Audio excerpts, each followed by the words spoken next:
ఆ, అందరికీ నమస్కారం అండి. జనరల్గా టైం బాగుంటే హీరోలు అవుతారు అంటుంటారు బయట కొంతమంది. కానీ టైమింగ్ బాగుండి హీరో అయినోడు నవీన్ పోలిశెట్టి.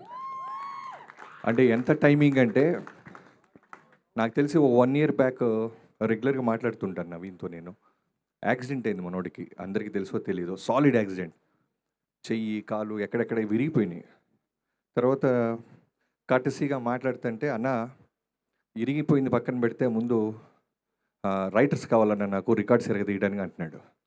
రైటర్స్ ఏంటి తమ్ముడు, నువ్వు ముందు యాక్సిడెంట్ ఇంది బెడ్ మీద రసీదు లేదన్నా, నాకు రైటర్స్ కావాలంటే నాకు తెలిసిన ఒక 3-4 సజెస్ట్ చేసి పంపించా. మళ్ళీ ఫోన్ చేశాడు, అన్న సరిపోవట్లేదన్నా ఇంకెవరో కావాలని. ఏమో ఎక్కడి నుంచి పట్టుకొస్తాం, ఉన్న రైటర్స్ అందరినీ పంపిస్తే నువ్వు నీ ఎనర్జీకి వాళ్ళు మ్యాచ్ అవ్వక పారిపోతున్నారు తమ్ముడు అంటే. అలా తనే కూర్చొని తనే ఒక కథ పట్టుకొని ఒక బ్యూటిఫుల్ టీమ్ని ఆర్గనైజ్ చేసుకొని ఇలాంటి సినిమా ఒక బ్లాక్ బస్టర్ కొట్టడం అనేది సామాన్యమే కాదు. అంటే సినిమా మొత్తం చూసినప్పుడు నాకు ఏమనిపించిందంటే నవీన్ ఒక్క ఫ్రేమ్లో కూడా ఎనర్జీ వదలట్లా. ఒక్క ఫ్రేమ్ ఎక్కడో చోట రిలాక్స్ అవుతాం ఎవరొకళ్ళు, డైరెక్టర్ అయినా సరే, టెక్నీషియన్స్ అయినా, యాక్టర్స్ అయినా, ఎక్కడో చోట 1 ఫ్రేమ్ వదిలేస్తాం.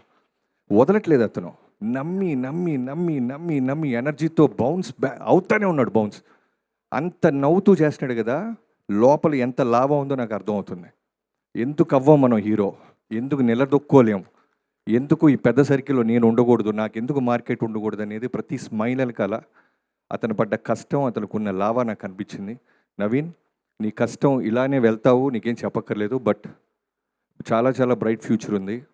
నీకు తెలియని ఒక గుడ్ న్యూస్ చెప్తాను నీకు. ఈ సినిమా రిలీజ్ అయిన తర్వాత చిరంజీవి గారిని కలిశాను నేను నెక్స్ట్ చేయబోతున్నాను వన్ ఆఫ్ ద మీటింగ్లో. ఆయన సినిమా చాలా బాగుందంట కదా బాబీ, నవీన్ పోలిశెట్టిది అనగానే ఓ రోజు అన్నారు. అవునన్నయ్య చాలా బాగుంది.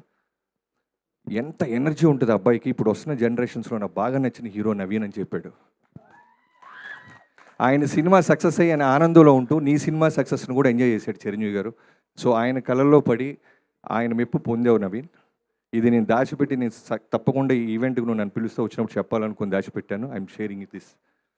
అండ్ డైరెక్టర్ మారీకి అండ్ చిన్మయ్కి అండ్ హోల్ టీమ్. అంటే ఒక్కొక్క అసిస్టెంట్ డైరెక్టర్ పేరు చెప్తుంటే ఒక హీరో పేరు చెప్పినట్టు క్లాప్స్ కొడుతున్నారు చూసాం. మీ యూనిటీ నాకు తెలుస్తుంది.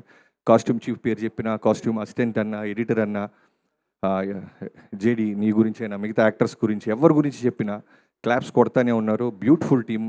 అదే అంటారు, మంచి టీం ఉండి అందరూ గోల్స్ బుల్సైకి పెడితే తప్పకుండా తగిలి తీరుతుంది. అదే ఈ సినిమా ఎగ్జాంపుల్.